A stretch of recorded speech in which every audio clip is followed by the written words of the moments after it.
Programme रूह Rihan radio Pakistan लाड़कान जे studio में अवां जी ख़िदमत में नाशिर कयो पियो वञे।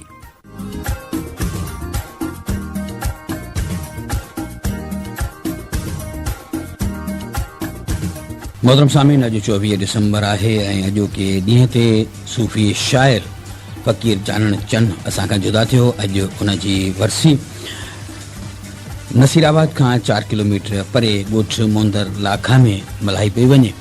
उन सिलसिले में जानण फ़क़ीर मुतालिक़ अवां ताईं मालूमात। सूफ़ी जानण फ़क़ीर जो इस्म मुबारक जान मोहम्मद ज़ात चन्न तख़ल्लुस जानण चन्न ऐं मुर्शिद जो ॾिनल इस्म सादिक अली आहे। सन 1313 हिजरी मुताबिक़ 1895 ईस्वी धारे ॻोठ थरड़ी हाजरा तालके वारा में फ़क़ीर मोहम्मद हसन चन्न जे घर में संदसि जनम थियो। संदसि अमा सगूरी जो इस्म मुबारक रहीम ख़ातून हुयो। फ़क़ीर जानण चन्न जा 4 भाइर हुआ, जन्मा 3 फ़क़ीर साईं खां वॾा ऐं हिकु नंढो हो। नंढपण में संदसि वॾे भाउरनि फ़क़ीर साईं खे तालीम हासिल करण जे मक़सद सां मदरसे में दाख़िल करायो। 3 साल गुज़रिया, पर एॾे वक़्त में फ़क़ीर साईं क़ुरान पाक जूं एमियूं ई 3 पढ़ियूं ऐं जेको ज़हन मंझि वेठो सो फ़क़ति अखर ई हिकिड़ो हो, अलफ़। मदरसे जे उस्ताद फ़क़ीर साईं जे भाउरनि खे चयो त ही कोन पढ़ंदो, हिन खे वञी धनार कयोसि। उन वाक़े खां पोइ फ़क़ीर साईं कॾहिं बि ॿीहर ज़ाहिरी तालीम जे वेझो न विया। पोइ फ़क़ीर साईं धनार को कमु करण लॻा। नंढे खां ई पाण अकेला ई पसंदि हुया। पंहिंजो वक़्तु कचहरनि में न गुज़ारींदा हुआ। जे माल झंग में त पाण बि माल सां गॾु। ऐं उन दौर में संदन ईमान तमामु ताज़ो ऐं पुख़्तो हूंदो हो, जॾहिं त पाण अञा नंढी वही में हुआ। पर तंहिं हूंदे बि न अल्लाह न रसूल न अली बल्कि दस्तगीर यानी दस्तगीरी वारे करण वारो उहा ई वाई संदसि वात हूंदी हुई। केॾी महिल बि का मुश्किल अची वञे त संदसि वात मुबारक मां या दस्तगीर जी सदा निकिरी वेंदी हुई, जेका हिकु अजीब ॻाल्हि आहे। फ़क़ीर साईं 11 वरनि जा हुआ जो संदसि वालिद साहब दुनिया तर्क करे हलिया विया ऐं वरी मोटी न आया। फ़क़ीर साईं उन वक़्त खां वठी खेनि ख़्वाब में ॾिसंदा हुआ ऐं रोई चवंदा हुआ त बाबा असांखे छॾे न वञ, असां कंहिंखे बाबा करे चऊं। तंहिं ते संदसि वालिद साहब जवाबु ॾींदा हुआ त तोसां त मिलां थो, बाक़ी हिते रहणो न आहे, दुनिया छॾणी आहे। उहो ई सबबु हो जो नंढपण में ई फ़क़ीर साईं जे मिज़ाज में संजीदगी ऐं दर्दमंदी पेई वई। पाण अञा बलूगत में बि न हुआ त शाइरी जी शुरूआत कयाऊं। सन 1919 में ख़िलाफ़त तहरीक जी हलचल हुई, जंहिंमें मुस्लमान ऐं हिंदू हिकु तरफ़ थी अंग्रेज़नि जा मुख़ालिफ़ थिया। ख़िलाफ़त तहरीक उथी ई लाड़काणे मां हुई। तंहिंमें फ़क़ीर जानण चंद ऐं संदसि नंढो भाउ बख़्शल चंद इनकलाबी शेर ऐं कलाम चवंदा हुआ। जवानी जी शुरूआत खां वठी फ़क़ीर साईं जो वक़्तु फ़क़ीरनि बहादुरनि ऐं इल्म वारनि सां गुज़रियो। संदन जोश जज़्बे ऐं पुरदर्द तबियत जे करे हारी पोरियत ऐं मुजाहिद लीडर दिलि सां खेनि घणो चाहींदा हुआ। फ़क़ीर जानण चंद 30 वरनि जी उमिरि में ॻोठ खटियाण तालके वारा मां हिकु खटियाण घराणे मां शादी कई। औलाद में खेनि 5 न्याणियूं ऐं 4 फ़र्ज़ंद अता थिया। हिकु फ़र्ज़ंद नंढपण में ई वफ़ात करे वियो।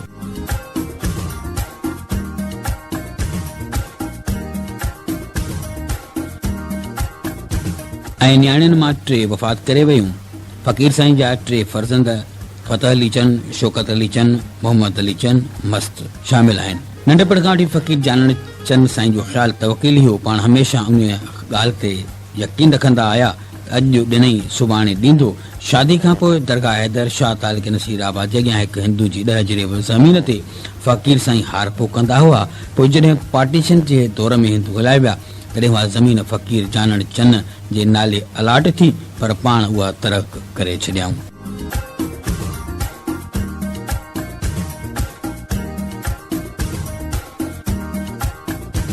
जॾहिं हारी तहरीक जो दौर आयो, जंहिंमें कामरेड हैदर बख्श जतोई अब्दुल फतह मेमण हाजी खान कलोड़ो इलेक्शन में बीठा, तॾहिं फ़क़ीर जानण चंद हारियुनि जे तरफ़दार हैदर बख्श जतोई जो साथ ॾिनो। हाजी खान कलोड़ो दौलतमंद हो, हिन पैसनि जी लालच ॾेई फ़क़ीर साईं खे पंहिंजो तरफ़दार करणु चाहियो। पर फ़क़ीर साईं खे उहो ख़्यालु थियो त ग़रीबनि मिसकिननि जी ख़िदमत कजे, जिथे बुखूं आहिनि उञूं आहिनि। हारियुनि ऐं पोरियतनि में होश ऐं जोश जॻाइण लाइ हुन कई इनकलाबी नज़म चया। करे सुजागी जल्दी जागी, हारी थियो होशियार, बगड़ उथिया थियो खून पीअण लाइ। उन नज़म खां असां उन सिलसिले जे कलामनि जा कुझु शेर जेके फ़क़ीर साईं ॿुधाया। वठी ॾां त घोड़े जी गोहि लॻे थी, घोड़े वारा कन्ने खूह ते ठगी हली अच ओ हारी कुदरत तुंहिंजो वारो वरायो आ ज़ालिम ज़मींदारी थी वई तबाही हर थियो सजायो आ। फ़कीर साईं तालिब थिया तीअं कुझु वक़्त में संदसि पाड़े जे ज़मींदार जो घारी तरीक़े दौर खां वठी फ़कीर साईं ते कावड़ियल हो जो मुख वॾेरो हाजी उमर फुलो पुटो हो तंहिं फ़कीर जानड़ चंद साईं ते केस कयो ऐं उहो सदर अयूब खान जो दौर हो ऐं उन दौरे हुकूमत में खेसि सखर जेल में 10 महीना गुज़ारणा पिया। उन खां अलावा नारा जेल में पाण मौजूद रहिया ऐं नारा जेल खां वापसी खां पोइ फ़कीर जानड़ साईं कुझु अरसो मोहंदर इलाक़ा में रहिया। पोइ साल 1992 शुरूआती महीननि में वञी रखियल पीर लॻी प्यारो स्टेशन ज़िलो दादू कचे में आस्थानूं हयाऊं ऐं उतां वापसि अची वरी ॻोठ मोहंदर इलाक़ा में अची आबादी कयाऊं। 1994 जे आख़िर में जनाब अब्दुल कादिर अबड़ो जेको पाण लाड़काणे जो रहाकू ऐं फ़कीर साईं जी अक़ीदत मंद हो बेनज़ीर भुट्टो जे फ़कीर साईं जे सां PM हाउस लाड़काणे में मुलाक़ात कराई। मुलाक़ात में बेनज़ीर भुट्टो शहीद फ़कीर जानड़ चंद साईं खां दुआ ऐं रूहानी सबक़ तलब कयो जिते फ़कीर साईं फरमायुसि त दुआ तोखे यानी ज़ुल्फ़कार भुट्टे खे महदी सरकार जी आहे पाण में माउ धीउ भाउ गॾु थी रहो पोइ तव्हांखे को लोॾो नाहे। इहे नुक़्ता फ़कीर साईं जे बेनज़ीर खे सबक़ तौर ॾिना। बेनज़ीर भुट्टो फ़कीर साईं खे अर्ज़ु कयो त पाण साईं जेको चवणु उहो संदसि लाइ करे तंहिं ते पाण फ़कीर साईं फरमायो तव्हां ग़रीबनि जी ख़िदमत कयो असां लाइ महदी काफ़ी आहे। उन हूंदे बि हुन दरगाह जे कम ऐं घरनि जी पकी अदावत में दिलचस्पी ॾेखारी। उन सिलसिले में फ़कीर साईं जी बैठक वटि घर जे भरिसां हिकु क्वार्टर जी अदावत ऐं 2 कमरनि वारे विरांडे वारे हिकु बुर्ची खाने ते मुश्तमिल हिकु जाइ बि मोहतरमा बेनज़ीर भुट्टो जोड़ाए ॾिनी। अहिड़ी तरह फ़कीर पंहिंजी ज़िंदगी में सूफ़ियाणे कलामनि ॾांहुं तमामु घणो ख़ासि तवजो ॾिनो ऐं सूफ़ी रंग में हमेशह हुन केतिरा ई इनकलाबी ऐं सूफ़ी रंग जा गीत चया ऐं पाण पंहिंजे आस्थाने ते हमेशह मिटीअ ते ई सुम्हंदा हुया।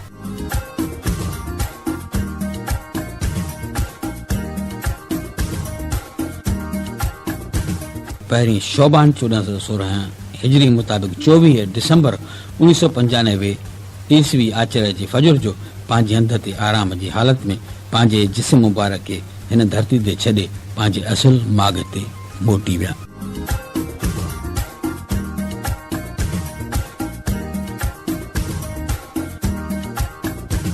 संदसि जस्ते खाकी खे ॻोठ मोहंदर लाखा तालके नसीराबाद में हमेशह लाइ आरामी कयो वियो।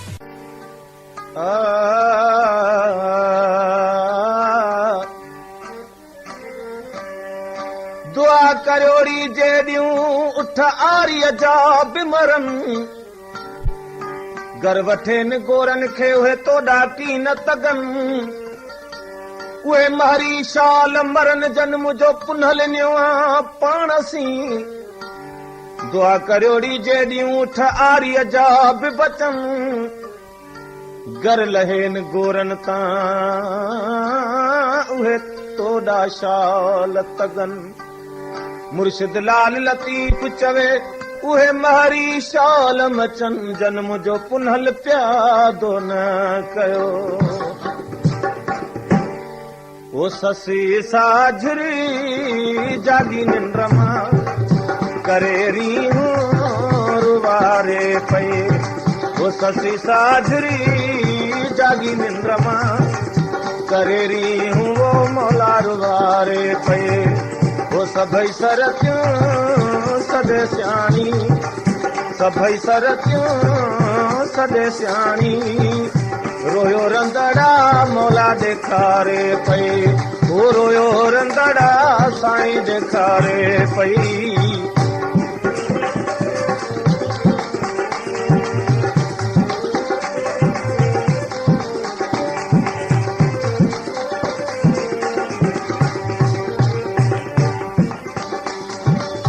खणो हथड़ा भेनर घुरो दुआऊं वञा थी मां पंहिंजे पुनल ॾांहुं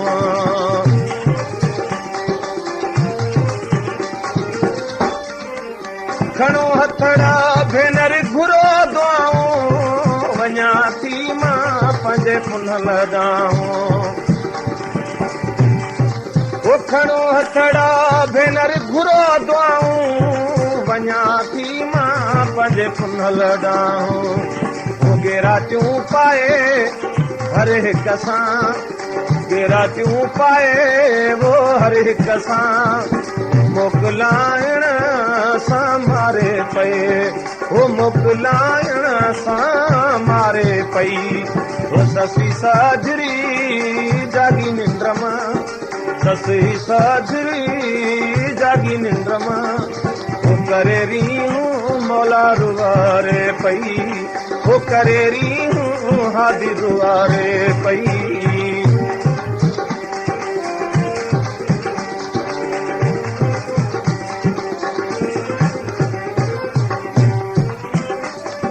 वो पुनहल जो ॾोह पक नाहे देरन जो बि चवन मां पुनहल जो ॾोह पक नाहे देरन जो बि चवन मां वो पारा तो जो मतां पुनहल मुंहिंजे खे पारा तो जो मतां पुनहल मुंहिंजे खे इएं चई दे हज़ारे पए हो इएं चई दे हज़ारे पई ससुई साजरी जागी निंड मां ससुई साजरी वो जागी निंड मां वो करे रीहूं वो मौला रुवारे पई वो करे रीहूं साईं रुवारे पई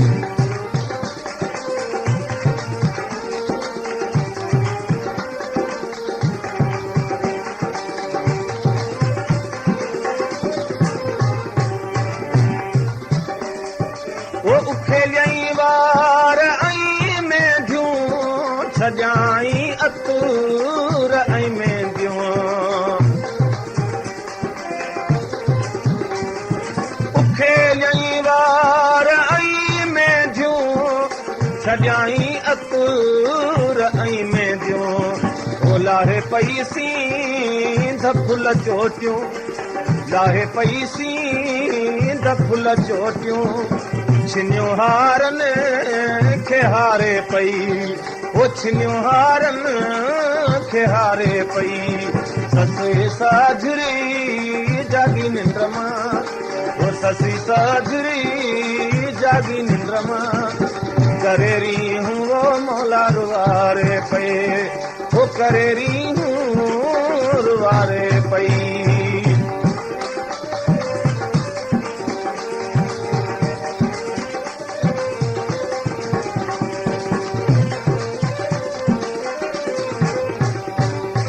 जानन चन जान है जान बता कया सवार मां सदके